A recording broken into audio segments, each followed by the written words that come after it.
Po na thot Allahu xhallashanuhu, ju e keni shembullin më të mirë në të dërgumin e Zotit. Përderisa na e kena shembullin më të bukur, më të mirë në të dërgumin e Allahut, atëherë duhet ta marrim shembullin e tij.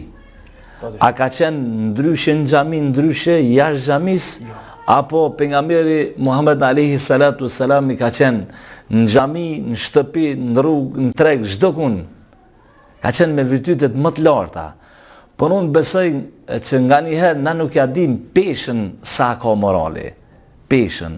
Do të me ditë se kjo sa e rëndon, jo vetëm këtë botë, në mirësjelljet apo në edukatën apo në rregullin që e rregullon në mes njerëzve, raportet në mes njerëzve. Por është një peshë që na ka mësuar vetë Muhamedi alayhi salatu wassalam, që na ka thonë nuk ka gjë më të rëndë në ditën e gjykimit, në botën tjetër që rëndon më shumë se akhlaku i mirë.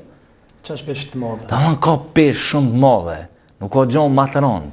Domthon ajo sjellja, edukata e cila. Prandaj kur e bëhet pyetjen se çish duhet me qenë besimtare, a duhet me qenë për shembull ta marrim një njerëz që fal namaz edhe që gënjen, apo që fal namaz edhe që përdor atje pije alkoolike, apo që fal namaz edhe kur del nuk ka sjelljen e mirë. Kjo është një disbalans i jetës tij.